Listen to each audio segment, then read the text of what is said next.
আসসালামু আলাইকুম। দুইটা স্টুডেন্টের কাহিনী বলি।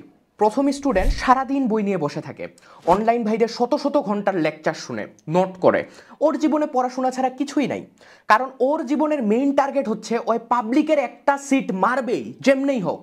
সেকেন্ড স্টুডেন্ট দিনে 2 থেকে 3 ঘন্টা পড়াশোনা করে, ফ্রেন্ডসদের সাথে চিল করে, ট্যুরে যায়, কারণ ওই বুঝছে যে এই পড়াশোনার দৌড় ওই 20,000 টাকা স্টার্টিং স্যালারি পর্যন্ত। এই জন্য সে পড়াশোনার পিছনে কম সময় দিয়ে বাকি সময়টাতে কিছু স্কিল ডেভেলপ করার ট্রাই করতেছে। সে ভিডিও এডিটিং শিখতেছে, সে মার্কেটিং, ব্র্যান্ডিং এই সেক্টরগুলোতে নিজের নলেজ ডেভেলপ করার ট্রাই করতেছে। কিন্তু আসল কথা হচ্ছে এই পলা কিন্তু এক্সামে আবার ওই প্রথম পলার মতোই মার্কস পায়, কখনো কখনো আবার ওর থেকে বেশিও পায়। এখন কথা হচ্ছে এই আজাইরা পড়াশোনার পিছনে আমরা কিভাবে কম সময় দিয়ে হাইয়েস্ট আউটপুট পাবো, কারণ we have to live our life.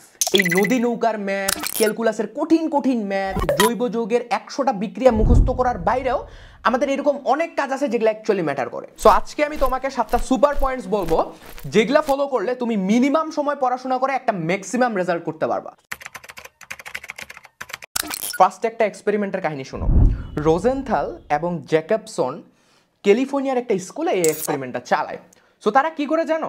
তারা এই এক্সপেরিমেন্টের শুরুতে ওই স্কুলের যে স্টুডেন্টসগুলো আছে তাদের একটা আইকিউ টেস্ট নেয়, বাট ওই স্কুলের টিচার্সদেরকে এই টেস্টের রেজাল্টগুলো জানানো হয় না। তাদেরকে এইটা বলা হয় যে এই টেস্টে যে স্টুডেন্টসগুলো পারফর্ম করছে তাদের মধ্যে থেকে 20% স্টুডেন্টস খুব ভালো পারফর্ম করবে। কিন্তু কাহিনী হচ্ছে এই 20% স্টুডেন্টসদেরকে আসলে র্যান্ডমলি চুজ করা হয়, ওই আইকিউ টেস্টের বেসিসে না। এই এক্সপেরিমেন্টের শেষে ওই স্টুডেন্টসগুলোর আবার আইকিউ টেস্ট নেওয়া হয়। ওই যে বলা হয়েছিল 20% স্টুডেন্টস যারা ভালো করবে ওরা আসলেই ভালো করে। কারণটা একদম সিম্পল। এই 20% স্টুডেন্টসদেরকে যখন বলা হইলো যে তাদের আইকিউ বাকিদের থেকে বেশি, তখন তাদের নিজেদের প্রতি এক্সপেকটেশন কিন্তু বাড়ে গেল, নিজেদের সেলফ কনফিডেন্স বাড়ে গেল, এবং এইটার ইফেক্ট তাদের ডে টু ডে লাইফের অ্যাক্টিভিটিসের উপর পড়ে এবং দিন শেষে তারা বাকিদের থেকে ভালো পারফর্ম করে। সো এক্সপেকটেশনস আর পাওয়ারফুল। পড়তে বসলাম আর ভাবতেছি যে এই সিলেবাস তো জীবনেও শেষ হবে না, তাইলে তো তুমি তোমার ব্রেনকে প্রথমেই উইক করে ফেলতেছো। যখন তুমি বলবে যে না আমি এই টাইমের মধ্যে এই চ্যাপ্টারটা শেষ করবই, then you will be more attentive, more encouraged, more focused. চিন্তা করো দিনে এমন একটা সময় আছে যেই সময় তোমার ব্রেন সব থেকে শার্প থাকে, তোমার এনার্জি একেবারে হাইয়েস্ট লেভেলের, আর তুমি ডেঞ্জারাস লেভেলের ফোকাস। এটা তোমার ব্রেইনের একটা প্রাইম টাইম, আর তোমার সারা দিনের ইফিসিয়েন্সি ডিপেন্ড করতেছে এই 1 ঘন্টার উপর। এই টাইমটা তুমি যদি আইলশামি করে কাটাও, এই টাইমটা তুমি যদি ফোন স্ক্রোল করে কাটাও, তাহলে তোমার সারা দিনটা খুব বাজেভাবে কাটবে। This is the golden hour. So এটা আসলে আমি কোন সময়ের কথা বলতেছি? তুমি ঘুম থেকে উঠলা, তারপরে ফজরের নামাজ পড়লা, তারপরে হালকা একটু এক্সারসাইজ করলা, তারপরের 1 ঘন্টা সময়, এই যে 1 ঘন্টা, আমার কথা বিশ্বাস করো, this is the most effective hour of your day. এই সময়ে ইউ হ্যাভ মেন্টাল ফ্রেশনেস, কারণ তোমার ব্রেন ঘুমানোর পর রিচার্জ হয়েছে। So now it is ready to solve ক্যালকুলাসের কঠিন কঠিন ম্যাথ। দেন মিনিমাল ডিস্ট্রাকশন। ফজরের সময় উঠতে পারলে তো বেস্ট, কারণ এই টাইমে কোনো ডিস্ট্রাকশন থাকে না। আজাইরা কেউ তোমাকে মেসেজ দিবে না, আজাইরা কারো নাটক তোমাকে দেখতে হবে না। সো তুমি তোমার কাজে বা পড়াশোনায় ফুল ফোকাস থাকতে পারবা। দেন পিক এনার্জি লেভেল। এই সময় তোমার ফোকাস আর এনার্জি পারফেক্টলি অ্যালাইন করে to make the best study session. আমরা বেশিরভাগ সময় কি করি? ধর আমি পড়তে বসলাম, ফিজিক্স পড়বো, সো ফিজিক্সের একটা চ্যাপ্টার খুলে আজাইরা আমি রিডিং পড়তেছি, ঠিক আছে? এইভাবে তো হয় না, এইভাবে তুমি অনেক আজাইরা টাইম ওয়েস্ট করবা। সো ফার্স্টে এইটা ডিসাইড করে নাও যে তুমি আসলে কোন টপিকগুলো পড়তে চাও বা কোন কোশ্চেন্সগুলো সলভ করতে চাও। তোমাকে রুটিন বানাতে হবে আজকের, অর্থাৎ আজকে তুমি কি কি পড়বা। আমরা রুটিন বানাই 1 সপ্তাহের, 1 মাসের, তারপরে 2-3 দিন ফলো করি, তারপরে আর ফলো হয় না, রুটিনও গেল, আমিও গেলাম। সো আমরা শর্ট টার্ম গোল সেট করব, কারণ এই গোলগুলো ফুলফিল করা মাচ ইজিয়ার। আর একটা কাজ শেষ করতে পারলে আমরা মোটিভেটেড ফিল করব, আমাদেরকে ভালো লাগবে। সো একটা চ্যাপ্টার শুরু করার আগে ফুল চ্যাপ্টারটার একটা ওভারভিউ নিয়ে নাও, যে আসলে আমি কি কি পড়তে যাচ্ছি, কি কি অ্যাকচুয়ালি কাজের, সেগুলাকে আগে সর্ট আউট করো। চ্যাপ্টারটাকে ছোট ছোট পার্টে ব্রেক করো, দেন একটা স্টাডি প্ল্যান বিল্ড আপ করো, দেন তুমি পড়াশোনা শুরু করো। পার্কিনসন্স ল বলে যে work expands to fill the time available for its completion. এটা বোঝাচ্ছে যে একটা কাজের জন্য আমরা যতটুকু টাইম অ্যালোকেট করব, সেই কাজটা করতে কিন্তু আমরা ঠিক ততটুকু টাইমই নিব। সো ব্যাপারটা আসলে কিরকম? ধরো যে তোমার একটা অ্যাসাইনমেন্টের ডেডলাইন 7 দিন পর, তোমার ব্রেইন ভাববে এখন বহুত টাইম আছে, সো এখন আসলে এটা করার কোনো দরকার নাই, এখনো অনেক টাইম পড়ে আছে, যে কোনো সময় করে ফেলা যাবে। তুমি কি করবা? ওই অ্যাসাইনমেন্টটা একদম লাস্ট টাইমে যায় করবা। কিন্তু যদি এটা ডেডলাইন 7 দিন না হয় 7 ঘন্টা হইতো, তাহলে কিন্তু তুমি এখনই কাজ শুরু করে দিতা।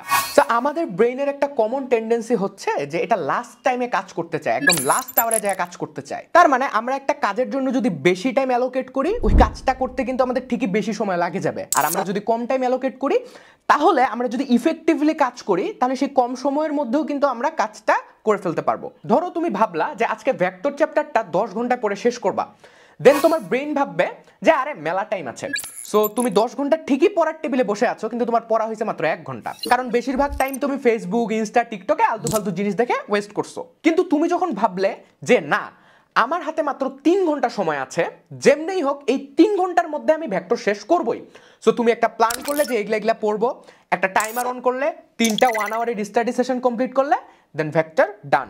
প্রথম একটু প্যারা হবে, কারণ এইভাবে পরে তোমার ব্রেইন ইউজ টু না, বাট তুমি যখন কন্টিনিউয়াসলি এভাবে ডেডলাইন সেট করে করে কাজগুলো করবা, দেখবা যে কাজগুলো অনেক ইফেক্টিভলি হচ্ছে। Pareto principal or the 80-20 rule, so এটা আসলে কি বোঝাতে চাচ্ছে?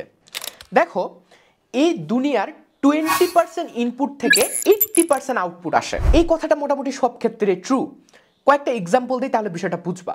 চিন্তা করো একটা দোকানের কথা, দেখবা যে একটা দোকানের 80% প্রফিট আসে স্পেসিফিক 20% কাস্টমার্স থেকে। আবার ধরো একটা শহরের 80% ক্রাইম করে ওই শহরের 20% স্পেসিফিক মানুষ। আবার চিন্তা করো একটা গ্রুপ প্রজেক্টের কথা, যেখানে 80% কাজ করে 20% মানুষ, আর বাকিরা হচ্ছে আমার মতো তামাশা দেখে। তারপরে তুমি নোটিস করবা যে তোমার যতগুলো ড্রেস আছে তার মধ্যে 20% ড্রেস তুমি 80% টাইমে পড়ো। পড়াশোনার ক্ষেত্রেও কিন্তু বিষয়টা সেম। দেখবা যে 20% টপিক থেকে তোমার 80% কোশ্চেন আসে। This is true man. আমাদের কিন্তু সারাদিন বসে আজাইরা পড়াশোনা করার টাইম নেই, সো আমাদেরকে একটু টেকনিক্যালি চিন্তা করতে হবে, একটু আলাদাভাবে চিন্তা করতে হবে। আমাদের সবার টেন্ডেন্সি থাকে যে এসএসসিতে, তারপরে এইচএসসিতে জিপিএ 5 পাইতে হবে। সো তুমি যদি একটু বোর্ডের কোশ্চেনগুলো অ্যানালাইসিস করো, দেখবা যে স্পেসিফিক কিছু টপিক থেকে প্রতি বছর কোশ্চেন রিপিট হয়। কোশ্চেনগুলো একটু অ্যানালাইসিস করো, সেই স্পেসিফিক টপিকগুলো সর্ট আউট করো, দেখবা যে আসলেই তোমার কিন্তু খুব বেশি কিছু পড়তে হচ্ছে না। আমাদের ব্রেইনের prefrontal cortex focus, decision making, time ম্যানেজমেন্টের মতো গুরুত্বপূর্ণ কাজগুলো করে। এই প্রিফ্রন্টাল কর্টেক্স বেশি ইফেক্টিভ হয় যখন তুমি একটা সার্টেন টার্গেট সেট করবে, আর এই টার্গেট কমপ্লিট করার জন্য একটা স্পেসিফিক টাইম ফ্রেম সিলেক্ট করবে। সো তুমি যখন একটা কাজের জন্য একটা ফিক্সড টাইম অ্যালোকেট করবে, তোমার ব্রেইন রিয়েলাইজ করবে যে এই কাজের জন্য জাস্ট আমার হাতে এতটুকু সময় আছে। সো একটা আর্জেন্সি ক্রিয়েট হয়, আর এই আর্জেন্সি তোমাকে সব রকম ডিস্ট্রাকশনস, প্রোক্রাস্টিনেশন থেকে দূরে থাকতে হেল্প করবে, আর তোমার ব্রেইন এই স্পেসিফিক টাইম ফ্রেমে সব থেকে বেশি ইফেক্টিভ থাকবে। সো পড়াশোনার সময় অবশ্যই টেবিলে একটা টাইমার রাখবা। এখন তুমি যে কোনো ফোকাস স্প্রিন্ট চুজ করতে পারো। আমি 2টা ফোকাস স্প্রিন্ট নিয়ে বলবো। ফার্স্টটা হচ্ছে পমোডোরো টেকনিক। এখানে তুমি 25 মিনিটসের একটা স্টাডি সেশনের পরে 5 মিনিটস রেস্ট নিলে।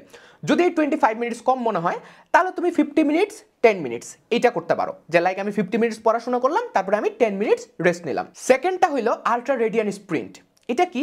সো এটা বোঝার আগে তোমাকে বুঝতে হবে যে আল্ট্রা রেডিয়ান রিদমটা কি। আমাদের শরীরের একটা ন্যাচারাল প্যাটার্ন এই আল্ট্রা রেডিয়ান রিদম, 24 আওয়ার্সে যেটা কয়েকবার রিপিট হয়। আমাদের হার্টবিট, ব্রিদিং, এনার্জি সবকিছুই আল্ট্রা রেডিয়ান রিদমটা ফলো করে। দেন আসো এই আল্ট্রা রেডিয়ান স্প্রিন্ট জিনিসটা কি। এটা হচ্ছে যে তুমি 90 মিনিটস পড়াশোনা করবা, তারপরে তুমি 20 মিনিটসের একটা রেস্ট নিবা। সো এই আল্ট্রা রেডিয়ান স্প্রিন্টটা তোমার ন্যাচারাল হিউম্যান বডি সাইকেলের সাথে অ্যালাইন করতেছে। শুধু পড়াশোনা না, যে কোনো কাজের ক্ষেত্রে তুমি এই আল্ট্রা রেডিয়ান স্প্রিন্টটা ফলো করতে পারো। লাইক আমি 90 মিনিটস কাজ করলাম, তারপরে আমি 20 মিনিটসের একটা ব্রেক নিলাম, এবং এইভাবে আমি যতদূর করতে পারি আর কি। কিন্তু এখন কথা হচ্ছে, এই যে তুমি যখন টাইমারটা অন করবা, তারপরে এই পড়াশোনা বাদে অন্য কোনো কিছুর দিকে তাকানো যাবে না। সো এবার আসলে নেক্সট পয়েন্টে যে কিভাবে আমরা ডিস্ট্রাকশন থেকে দূরে থাকতে পারবো। সো যখন তুমি পড়াশোনা করতেছো, পাশে একটা ছোট নোট খাতা রাখো। ধরো যে তুমি কিছু একটা পড়লা, তারপরে তোমার মাথায় কিছু একটা আসলো, যেটা আসলো সেটা খাতার মধ্যে লিখে ফেলো। সো এইভাবে যখন তুমি পড়ার পাশাপাশি লিখবা, তোমার ব্রেইন কিন্তু এই লেখালেখির মধ্যেই ফোকাস থাকবে। সো আজাইরা ডিস্ট্রাকশন, আজাইরা ভেজাল, আজাইরা নোটিফিকেশন, এগুলোর দিকে কিন্তু তোমার মনোযোগ খুব একটা যাবে না। সো যখন তুমি একটা জিনিস পড়ার পাশাপাশি খাতায় লিখতেছো, ওই জিনিসটা আরো ইফেক্টিভলি তোমার ব্রেইনে হিট করতেছে। আর অবশ্যই তুমি যখন টাইমারটা অন করবা, ওইটুকু টাইম পিরিয়ডের মধ্যে ফোন, ল্যাপটপ, হাবি জাবি, অনলাইন ভাইয়া সব কিছু দূরে ফেলে দিবা। জাস্ট তুমি সামনে তোমার বই, একটা খাতা, কলম, দ্যাটস এনাফ। পড়তে বসলে বা কোনো ইম্পর্টেন্ট কাজ শুরু করলেই দুনিয়ার চিন্তা আমাদের মাথায় আসে, আজাইরা বহুত চিন্তা মাথায় ঘুরে। সো বই নিয়ে বসে থাকার পরও কখন যে আমরা ফোন হাতে নেই, হঠাৎ করে দেখবা 1 ঘন্টা গায়েব। পড়তে বসলে শুরুর টাইমটাতে মনোযোগ দেয়া কিন্তু সব থেকে বেশি প্যারা। এই যে শুরুর 10 থেকে 15 মিনিট, এই টাইমটাতে আমাদের মাইন্ড সব থেকে বেশি ডিস্ট্রাক্টেড থাকে। সো তুমি ফলো করতে পারো দ্য 10 মিনিটস রুল।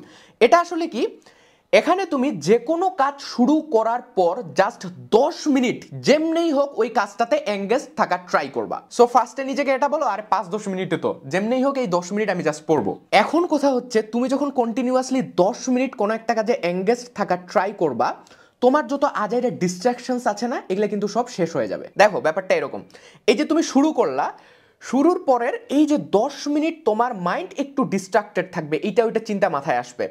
কিন্তু তুমি যখন 10 মিনিটের জন্য কন্টিনিউয়াসলি পড়বা, তারপরে এই যে তোমার ডিস্ট্রাকশনের লেভেলটা অনেক কমে যাবে। সো তুমি তোমার কাজে বা পড়াশোনায় ফোকাস করতে পারবা। আমরা যখন পড়া শুরু করি বা রিভিশন শুরু করি, আমরা যেই জিনিসগুলো পারি ওগুলা থেকে কিন্তু পড়াশোনা শুরু করি, কারণ যেগুলা পারি ওগুলা পড়তে আসলে আমাদেরকে ভালো লাগে। চিন্তা করে দেখো, এইভাবে বারবার পারা জিনিস পড়ার কারণে তোমার কত টাইম ওয়েস্ট হচ্ছে। But you should focus on your weak zones. আজাইরা এক জিনিস 14 বার না পড়ে, এক ম্যাথ 14 বার প্র্যাকটিস না করে, focus on deliberate practice, which means তুমি যেই টপিকগুলোতে উইক সেগুলোতে ফোকাস করে কন্টিনিউয়াসলি নিজেকে আপগ্রেড করার ট্রাই করবা। আরেকটা গুরুত্বপূর্ণ কথা হচ্ছে, তুমি যেই জিনিসগুলো পড়লা, তারপর আবার কতটুকু সময়ের জন্য পড়লা, এই সব কিছু তোমাকে ট্র্যাক করতে হবে। অর্থাৎ আমি যা যা পড়ছি, আজকে কতটুকু সময় পড়ছি, আমি একটা নোটবুকে এটা লিখে রাখবো। ধরো তুমি আজকে বেশি পড়াশোনা করো নাই, আধা ঘন্টার মতো পড়ছিলা সকালবেলা, ওইটাও তুমি লিখে রাখো। তোমার কতটুকু প্রোগ্রেস হচ্ছে বা তোমার আরো পড়াশোনা করা প্রয়োজন কিনা সেটা তুমি বুঝতে পারবে। আরেকটা গুরুত্বপূর্ণ কথা হইলো বস, সারাদিন আর যাই করো না কেন, কোনোভাবে কিন্তু নামাজ বাদ দেওয়া যাবে না।